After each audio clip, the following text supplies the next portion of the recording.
everyone, this is Brad from Board Game Geek. We are here with a look at the Sentinels of the Multiverse app, which Dave is playing right now, live for us. We're playing, I guess, a fully functional version. We're able to play through this full mission. We're also here with Jeremy from Handelabra, I'm sorry. And can you tell us a little bit about the game and how it's coming? Sure. You want me to hold it? Okay. So we've actually been working full bore on the game since about April, but it's been in the planning stages for almost 2 years at this point. We've released a couple of sort of previews of how the screens are going to look, and this is your first chance to actually see it in motion. It's still very rough. This is sort of the first look. So, a lot of the animations aren't final, some of the icons might not be final, but you can actually play through an entire game from beginning to end. We are still aiming for fall, and somewhere in the September, October area. And actually at PAX in 2 weeks, we're going to be letting gamers actually get their hands on it for the very first time in Seattle. Very cool. And you were telling me that there's actually a special promo card people can pick up that's in association with the app? There is. If you're at Gen Con this weekend, or is this going out before or after Gen Con is over? It will go out after it's over, but hopefully before PAX Prime. So yeah, if you're at PAX Prime, come to our booth and play the demo, and we'll give you your very own super scientific Tachyon. It's a promo version of Tachyon with a brand new power and a whole new look. We're also going to be doing a promotion where the first 5,000 people who buy the game when it comes out in September or October will actually be able to submit their information from the app, and we will mail you the card. And that offer is going to be good anywhere in the world. Wow, that's pretty cool. So Dave, I know you're a pretty big fan of this game. I'm not as familiar with it. What are your thoughts on it, trying it here for a few minutes? It is. I want to take it home with me right now and play with it. It's like playing the tabletop version on my on this tablet. So it's fantastic. Very cool. And I can see definitely the cool 3D backgrounds really seem to be adding a lot, and just a lot of flavor to the whole thing. Yeah, it looks great. I mean, everything looks fantastic, and so far no complaints. So it's. One of the biggest questions that we've had as people are asking me about the video game is this a video game that just happens to be in the Sentinels universe, or is it the Sentinels of the Multiverse card game? And as you can see, I'm sure, it is as faithful an adaptation of the card game as we can possibly make. That was our goal, we want to play the game you know and love just on a tablet. It's not a brand new game. Now, we may make brand new games in this universe, in this multiverse someday, because it is such a rich narrative. But this is exactly as Dave was saying. This is the tabletop game. It is the tabletop game just on your tablet. Very cool. Yeah, definitely. And I know that you, like you said earlier, you're really trying to stay true to it. You're not trying to venture super far from that tabletop feeling.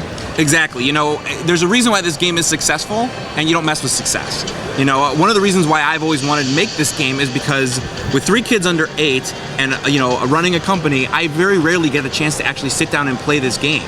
It's so hard to get a group together, it's so hard to find the time. So having a digital version of the exact game that I already love on my tablet is one of the reasons why I wanted to put it together. I want to be able to sit down on my couch, relax for a while, and just play some Sentinels of the Multiverse.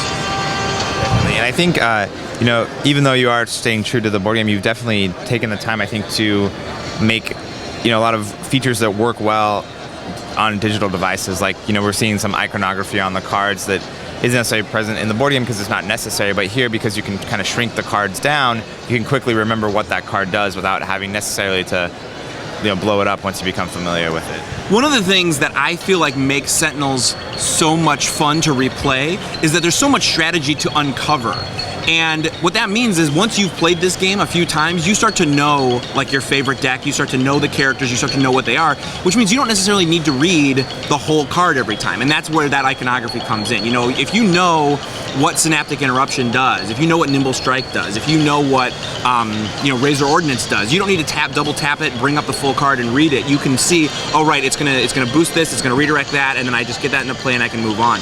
And we think that that's gonna add to, especially from a single player perspective, it's going to make games go really quick and really feel sort of action packed, which is one of the things that exists, I think, already in the players' minds. One of the things you hear about this game more often than anything else is that it feels like you're participating in creating a comic book story, and we just want to make that feel even more real for the player. Awesome. And we know you guys are working on the Sentinel Sidekick app, which is being featured at the booth and definitely being talked about. are you doing more work on that, or is that pretty much good to go for now? We actually just released an update yesterday, or 2 days ago. The Android version now finally has support for Vengeance, which we know is one of the biggest feature requests that we've had ever since Vengeance came out. The Android version has been on a track a little slower than the iOS version because hasn't been our core competency, but we found a really great developer who's helping us out with that. And now, with the exception of a couple of features that are specifically iOS only, simply because they're a lot easier on iOS, like the multi-peer support, the versions are actually almost identical. The next thing we're working on is the artwork packs. The iOS has all the artwork for all of the expansions and everything. Android is still lagging a little bit there, but from a feature point of view, functionality point of view, you can now play with any expansion, any game, any card on both versions simultaneously at the same time. So my question is, Dave, if you ran with this tablet right now, how far do you think you could get?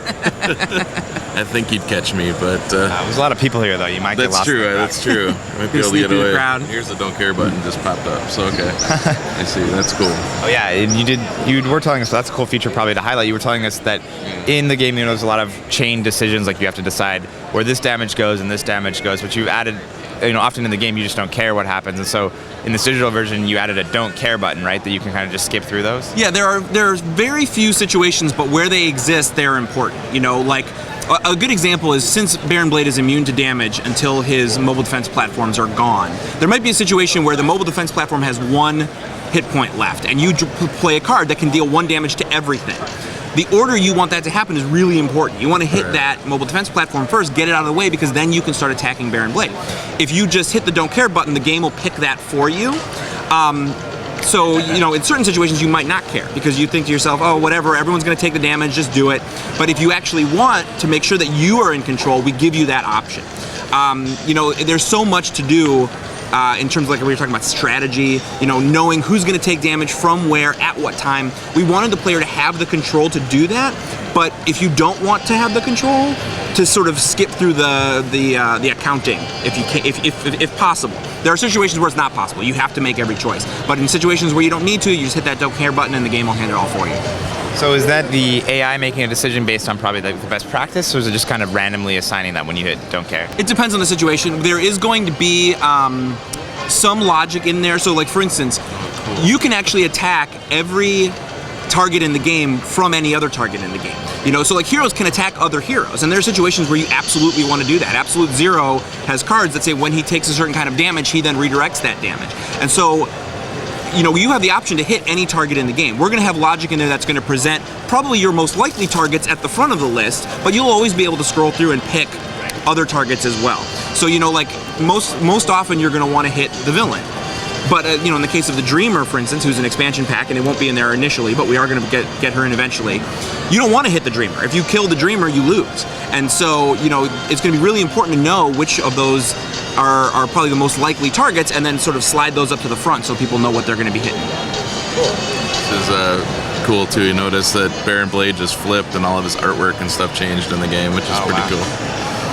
So yeah, actually, I was mentioning to you earlier, all the artwork in the game is brand new. Adam Robitaro, the creator, the artist for the board game, created us all new character artwork for the video game. So for fans who always love to see a new representation of these characters, there's going to be all new versions in here. It's the same characters you know and love, but there's a couple different new pieces of art and a couple new poses for each of them. So that should be pretty exciting for fans.